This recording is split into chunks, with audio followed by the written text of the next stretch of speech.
Hello, എല്ലാവർക്കും നമ്മുടെ YouTube ചാനലിലേക്ക് സ്വാഗതം. അപ്പോൾ ഇന്ന് നമുക്ക് നല്ല ചൂര കിട്ടിയിട്ടുണ്ട് കേട്ടോ. അതെ, ഇതാ ചൂര, നല്ല ചൂര കിട്ടിയിട്ടുണ്ട്. ഇതാണ് നമ്മളിന്ന് കറി വയ്ക്കാൻ പോകുന്നത് കേട്ടോ. ഇന്ന് നമുക്ക് തലക്കറി വയ്ക്കാം, പിന്നെ നമുക്ക് വേണേൽ അച്ചാറിടാം. അപ്പോൾ ഞാനൊന്നും പ്ലാൻ ചെയ്തിട്ടില്ല, നമുക്ക് വീഡിയോയിലേക്ക് കിടക്കാം. ആദ്യം നമുക്കിത് വെട്ടിയെടുക്കാം കേട്ടോ.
അപ്പം നമ്മൾ മീനൊക്കെ വെട്ടിയെടുത്തിട്ടുണ്ട് കേട്ടോ. ഇനി നമുക്കിത് കറി വെക്കണം. അപ്പോൾ പകുതി മാത്രം നമ്മളെടുത്ത് കറി വെക്കുവാണ് കേട്ടോ. അപ്പം അതിന് വേണ്ടിയിട്ട് കുറച്ച് മീനെടുത്ത് മാറ്റി വെച്ചിട്ട് ഞാൻ ബാക്കി എടുത്ത് കറി വെക്കാൻ പോവാണ്. മീനൊക്കെ നന്നായിട്ട് ക്ലീൻ ചെയ്ത് എടുത്തിട്ടുണ്ട്. ഇനി നമുക്ക് നല്ല അടിപൊളി ഒരു കറി വെക്കാം.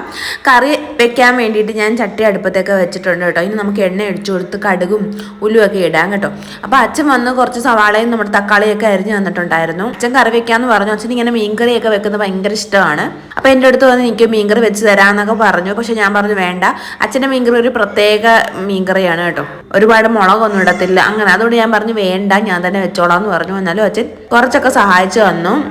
അപ്പം നമ്മൾ സാധാരണ എപ്പോഴും കറി വെക്കുന്ന പോലെ തന്നെ മുളക് കറിയാണ് കേട്ടോ വെക്കുന്നത്. അപ്പോൾ ചൂര കിട്ടിക്കഴിഞ്ഞാൽ നമ്മൾ എപ്പോഴും മുളക് കറിയെ വെക്കത്തുള്ളൂ അല്ലേ? എല്ലാവരും അങ്ങനെ ആയിരിക്കും, മുളക് കറി ആയിരിക്കും എല്ലാവർക്കും ഇഷ്ടം. അപ്പം അച്ഛൻ ഇവിടെ എണ്ണയൊക്കെ ഒഴിച്ച് കടുക് പൊട്ടിച്ച് നമ്മുടെ സവാളയും തക്കാളിയൊക്കെ ഇട്ട് കൊടുക്കുന്നുണ്ട് കേട്ടോ. എൻ്റെ ഇടയ്ക്ക് അച്ഛൻ ഓരോ കാര്യങ്ങളൊക്കെ ഇങ്ങനെ പറഞ്ഞുകൊണ്ടിരിക്കും. അപ്പം നമ്മുടെ കുക്കിംഗ് ഇവിടെ നടന്നുകൊണ്ടിരിക്കുവാണ്. എണ്ണ തിളച്ചോ എന്ന് അറിയാൻ വേണ്ടിയിട്ടാണ് അച്ഛൻ ഈ നോക്കുന്നത്, കടുക് ഇടാൻ വേണ്ടിയിട്ട്.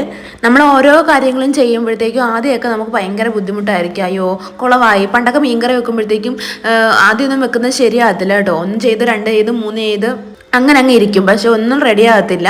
പിന്നെ കുറേ നാൾ കഴിഞ്ഞ് ഇത് ചെയ്ത് വരുമ്പോഴായിരിക്കും നമുക്ക് ഈ മീൻകറിയിലും തോരനിലും അവിയലിലും ഒക്കെ നല്ല അടിപൊളിയായിട്ട് വെക്കാൻ പറ്റുന്നതല്ലേ. എക്സ്പേർട്ട് ആകുക എന്ന് പറയുന്ന പോലെ നമുക്ക് കുറേ പരിശീലിച്ച് കഴിയുമ്പോഴായിരിക്കും, എക്സ്പീരിയൻസ് ആയി കഴിയുമ്പോഴായിരിക്കും നമുക്ക് നല്ല അടിപൊളിയായിട്ട് ഉണ്ടാക്കാൻ പറ്റുന്നത്. അതുപോലെ തന്നെയാണ് മീൻകറി വെക്കുന്നതാണെങ്കിലും പല രീതിയിൽ നമുക്ക് മീൻകറി വയ്ക്കാം. ഉള്ളി ഇട്ടും മീൻകറി വെക്കാം, ഉള്ളി ഇടാതെയും മീൻകറി വെക്കാം. അങ്ങനെയൊക്കെ ഓരോരോ രീതികളുണ്ട് അല്ലേ. ഈ ചൂരമീൻ പോലെ തന്നെയാണ് കേട്ടോ മത്തിയും. മത്തി ഇഷ്ടമല്ലാത്തവരായിട്ട് ആരും കാണത്തില്ല അല്ലേ. ചൂരയെക്കാട്ടിലും ഏറ്റവും ഗുണമുള്ള മീൻ മത്തി തന്നെയാണ് കേട്ടോ. പിന്നെ നമുക്ക് ഈ ചൂരയിലൊന്നും നമുക്ക് പറയുന്ന പോലെ വിശ്വസിക്കാനൊന്നും പറ്റത്തില്ല. അവർ കെമിക്കലൊക്കെ അടിച്ചിട്ടായിരിക്കും കൊണ്ടുവരുന്നതും ഒക്കെ അല്ലേ. അപ്പം ഇതുപോലൊരു പ്രാവശ്യം നമ്മൾ ചൂര കടയിൽ നിന്ന് മേടിച്ചിട്ട് ഇതിനകത്ത് കെമിക്കൽ ചേർത്തിട്ടുള്ളൊരു ചൂരയായിരുന്നു കേട്ടോ. പക്ഷെ നമുക്ക് അതിൻ്റെ എഫക്റ്റ് ഉണ്ടായിട്ടുണ്ടായിരുന്നു കേട്ടോ. ഈ അലർജി പോലെ വന്നിട്ടുണ്ടായതുകൊണ്ടാണ് കേട്ടോ കൂടുതലും. അപ്പോൾ അതുകൊണ്ട് സൂക്ഷിച്ച് മേടിക്കുക. പച്ചച്ചൂരയാണോ എന്ന് നോക്കിയിട്ട് വേണം എപ്പോഴും ചൂരയൊക്കെ മേടിക്കാൻ വേണ്ടിയിട്ട്. ചിലർക്ക് അലർജി പോലൊക്കെ വരാറുണ്ട്, കാണുന്നുണ്ട്. അപ്പോൾ അത് ചീത്ത ചൂര ആയതുകൊണ്ടായിരിക്കും. അപ്പോൾ അതേ നമ്മൾ ഇന്ന് മേടിച്ച ചൂരയ്ക്കകത്തും അങ്ങനെ ചൂരയ്ക്ക് പ്രശ്നമൊന്നുമില്ല, അത്യാവശ്യം നല്ല ചൂര തന്നെ ആയിരുന്നു. പക്ഷേ ചൂരയ്ക്കകത്ത് എന്തൊക്കെയാണോ ഉള്ളത്, ചൂര എന്തൊക്കെയാണോ വിഴുങ്ങിയെന്ന് നമുക്കറിയത്തില്ല. അപ്പോൾ 2 ചെറിയ എന്തോ ഒരു കുരു പോലെ 2 സാധനങ്ങൾ കണ്ടിട്ടുണ്ടായിരുന്നു. അപ്പോൾ അത് കടലിൽ നിന്ന് വല്ലതൊക്കെ കഴിച്ചതാണോ ചൂര, അതൊന്നും നമുക്കറിയത്തില്ല കേട്ടോ. അപ്പോൾ എപ്പോഴും ഫോൺ എടുത്ത് വെക്കുന്ന പോലെ തന്നെ ഞാൻ വെച്ചിക്ക് വീഡിയോ എടുത്ത് കട്ട് ചെയ്തതിൻ്റെ ഇടയ്ക്കാണ് നമ്മൾ മീനകത്ത് ആ 2 കുരു നിൽക്കുന്ന കണ്ടത് കേട്ടോ. അപ്പോൾ എന്തായാലും നമ്മളതെടുത്ത് കളഞ്ഞു. അപ്പോൾ അതെടുത്ത് കളഞ്ഞിട്ടാണ് നമ്മൾ മീനെല്ലാം വെട്ടിയെടുത്തത് കേട്ടോ. മീനെല്ലാം വെട്ടിയെടുത്ത് നമ്മൾ കറി വെക്കുന്നത്. അപ്പോൾ നമ്മൾ കുറച്ച് മീനൊക്കെ എടുത്ത് നമ്മൾ മാറ്റി വെച്ചിട്ടുണ്ടായിരുന്നു. അപ്പോൾ ഈ മീനൊക്കെ കേടാകാതിരിക്കാൻ വേണ്ടി, അതായത് ഫ്രിഡ്ജിൽ വെക്കുമ്പോഴത്തേക്കും പിന്നെ നമ്മൾ പിറ്റേ ദിവസം എടുക്കുമ്പോഴത്തേക്കും ഏതാണ്ട് ഉണക്കമീൻ്റെയൊക്കെ ഒരു ചുവയായിരിക്കും അല്ലേ കറി വെക്കുമ്പോഴത്തേക്കും. അപ്പം ഞാനത് അങ്ങനെ നല്ല ഫ്രഷ് ആയിട്ട് തന്നെ ഇരിക്കാൻ വേണ്ടിയിട്ട് കുറച്ച് വെള്ളമൊക്കെ ഒഴിച്ചിട്ടാണ് കേട്ടോ വെക്കുന്നത്. അതുപോലെ തന്നെ മീൻകറിക്കകത്ത് മുളക് പൊടി നമ്മളെപ്പോഴും പിരിയമുളക് പൊടി ഇടുമ്പോഴത്തേക്കും നല്ലൊരു കളറൊക്കെ ആയിരിക്കും മുളക് പൊടി നമ്മുടെ മീൻ കറിക്ക്. പക്ഷേ എനിക്ക് മറ്റേ മുളക് പൊടി ഇടുന്നത് ഇഷ്ടമല്ല. അതുകൊണ്ട് ഞാൻ പിരിയമുളക് പൊടി കുറച്ച് മേടിച്ച് വെക്കും, നമുക്ക് മീൻകറി അങ്ങനെയുള്ള സാധനങ്ങളൊക്കെ ഉണ്ടാക്കാൻ വേണ്ടിയിട്ട് കേട്ടോ. അപ്പോൾ പിരിയമുളക് ഇട്ടാണ് ഈ നമ്മുടെ മീൻകറി വെക്കുന്നതും. പിന്നെ കറിവേപ്പില എന്ന് പറഞ്ഞാൽ ഒരുപാട് നാൾ ഇരുന്നൊരു കറിവേപ്പിലയാണ് കേട്ടോ. ഇത് ഞാൻ കഴുകിയിട്ട് ഫ്രിഡ്ജിൽ കിച്ചനകത്താക്കി വെച്ചത് കൊണ്ടാണ് ഇത്രയും നാളിരുന്നിട്ട് ഒരു 1.5 മാസത്തോളം ആയിട്ടുണ്ട് ഈ കറിവേപ്പില ഈ ഫ്രിഡ്ജിനകത്ത് ഇരിക്കാൻ തുടങ്ങിയിട്ട്. അപ്പം ഞാനത് ഈ നമ്മുടെ മീൻകറിയിലോട്ട് ഇട്ട് കൊടുക്കുവാണ് കേട്ടോ. കറിവേപ്പില ഇല്ലാത്ത സമയത്തൊക്കെ, നമുക്ക് കിട്ടാത്ത സമയത്തൊക്കെ നമ്മൾ എന്ത് ചെയ്യും, അപ്പോൾ നമ്മൾ കുറച്ച് കറിവേപ്പില മേടിച്ച് ഫ്രിഡ്ജിനകത്ത് കഴുകി വൃത്തിയാക്കിയിട്ട് ഫ്രിഡ്ജിനകത്ത് നമ്മുടെ ഒരു പ്ലാസ്റ്റിക് കിറ്റിനകത്താക്കി ഇട്ട് കഴിഞ്ഞാൽ നമുക്ക് അടിപൊളിയായിട്ടിരിക്കും കേട്ടോ. അപ്പോൾ കറിവേപ്പില ഇല്ലാത്തവരോടാണ് കേട്ടോ പറയുന്നത്, ഇങ്ങനെയൊക്കെ ചെയ്താൽ മതി. അപ്പോൾ നമുക്ക് ഉപ്പും മുളകും എല്ലാം ഇട്ട് റെഡിയായി കറി തിളച്ച് വരുന്നുണ്ട്. ഇതിനകത്തേക്ക് നമ്മൾ മീൻ ഇട്ട് കൊടുക്കുവാണ് കേട്ടോ. കുറച്ച് വെള്ളം ഒഴിച്ച് നന്നായിട്ട് തിളപ്പിച്ചതിന് ശേഷം മീനും ഇട്ട് പുളിയും ഇട്ട് നമ്മൾ തിളപ്പിച്ചെടുക്കുവാണെങ്കിൽ സാധാരണ മീൻകറി വെക്കുന്നവർ എടുക്കുവാണേ. എപ്പോഴും നമ്മൾ മീൻകറി വെക്കുമ്പോഴത്തേക്കും 2 ദിവസം ഇരുന്ന, അല്ലെങ്കിൽ ഇപ്പം ഇന്ന് വെച്ച് കഴിഞ്ഞാൽ നാളെ എടുക്കുമ്പോഴായിരിക്കും മീനിൻ്റെ ടേസ്റ്റ് കൂടുന്നത്, ഉപ്പും പുളിയൊക്കെ പിടിക്കുന്നതൊക്കെ അല്ലേ. അപ്പം ഇന്ന് തന്നെ നമുക്ക് ഉപ്പും പുളിയും പിടിച്ചേ പറ്റത്തുള്ളൂ എന്ന് പറഞ്ഞു കഴിഞ്ഞാൽ കുറച്ച് കൂടുതൽ പുളി ഇട്ടിട്ട് തിളച്ച് കഴിയുമ്പോഴത്തേക്കും പുളി എടുത്ത് കളഞ്ഞാൽ മതി കേട്ടോ. അപ്പം പിന്നെ കറിക്ക് നല്ല പുളിയായിരിക്കും. പിന്നെ മീനിനകത്ത് ഒരു മണിക്കൂറൊക്കെ വെച്ച് കഴിഞ്ഞാൽ തന്നെ നല്ല കറിക്കകത്തോട്ട് പിടിക്കും കേട്ടോ. അപ്പോൾ അങ്ങനെയാണ് ഞാൻ ചെയ്യാറുള്ളത്. 1 മണിക്കൂർ കഴിയുമ്പോഴത്തേക്കും കറിക്കകത്ത് നല്ല ഉപ്പും പുളിയൊക്കെ പിടിക്കും. അപ്പോൾ പെട്ടെന്ന് തന്നെ വെച്ച് പെട്ടെന്ന് തന്നെ കഴിക്കുമ്പോഴത്തേക്കും അത്രയൊന്നും ഉപ്പ് പുളി പിടിക്കാറില്ല. അപ്പോൾ നമ്മളത് കഴിക്കുന്നതിനൊരു ടേസ്റ്റ് കാണത്തില്ല. അപ്പോൾ കുറച്ച് നേരമൊക്കെ അടച്ച് വെച്ചിരുന്നാൽ മതി. അടച്ച് നല്ല രീതിയിൽ വെച്ച് കഴിഞ്ഞിട്ട് പിന്നെ കഴിക്കുമ്പോഴത്തേക്ക് 1 മണിക്കൂറൊക്കെ കഴിയുമ്പോഴത്തേക്ക് നമുക്ക് നല്ലപോലെ ഉപ്പും പുളിയും പിടിച്ചിട്ടുണ്ടായിരിക്കും കേട്ടോ. അപ്പം ഞാനിവിടെ നമ്മൾ നേരത്തെ പറഞ്ഞ പോലെ മീനെടുത്ത് മാറ്റി വെച്ചിട്ടുണ്ടായിരുന്നു. അപ്പം അടുത്ത ദിവസത്തേക്ക് വേണ്ടി മീൻ മാറ്റി വെച്ചിട്ടുണ്ടായിരുന്നു കേട്ടോ. അപ്പോൾ അത് കുറച്ച് വെള്ളം ഒഴിച്ചിട്ട് പകുതി വെള്ളം ഒഴിച്ചിട്ട് ഞാൻ ഫ്രിഡ്ജിൽ വെക്കുന്നത്. അപ്പോൾ അത് നമ്മുടെ മീൻ നല്ല ഫ്രഷ് ആയിട്ട് ഇരിക്കാൻ വേണ്ടിയിട്ട് തന്നെയാണ് കേട്ടോ ഫ്രീസറിൽ വെക്കുന്നത്. അപ്പോൾ നമുക്ക് മീനിൻ്റെ കൂടെ കറി വെക്കാൻ കൂടെ നമുക്ക് ഇച്ചിരി ഒഴിച്ചുകറിക്ക് വേണ്ടിയിട്ട് ഞാൻ അരയ്ക്കുവാണ് കേട്ടോ. പെട്ടെന്നൊരു മോര് കാച്ചിയതും കൂടെ ആയപ്പോഴത്തേക്കും നമ്മുടെ ഇന്നത്തെ ലഞ്ചിനുള്ള കറി റെഡിയായി കേട്ടോ. ചൂരക്കറിയും നല്ല മോര് കാച്ചിയതുമായിരുന്നു കേട്ടോ. പെട്ടെന്ന് മോര് കാച്ചി എടുക്കുന്നതാണ് കേട്ടോ. അപ്പോൾ അതേ കുറച്ച് വെളിച്ചെണ്ണയും കുറച്ച് കടുകും ഉലുവയും ഒക്കെ പൊട്ടിച്ചെടുത്തിട്ട് അതിലേക്ക് കുറച്ച് ഉള്ളിയും കൂടി ഇട്ടിട്ട് നമ്മുടെ അരച്ച് വെച്ചിരിക്കുന്ന മോരും പിന്നെ തേങ്ങയും കൂടി ഇട്ട് കൊടുക്കുക. അപ്പോൾ കറി റെഡി. അപ്പോൾ ഇന്നത്തെ നമ്മുടെ വീഡിയോ ഇത്രയേ ഉള്ളൂ. വീഡിയോ ഇഷ്ടപ്പെട്ടെങ്കിൽ സബ്സ്ക്രൈബ് ചെയ്യാൻ മറക്കരുത്. മറ്റൊരു വീഡിയോ ആയിട്ട് വീണ്ടും കാണാം. ബൈ.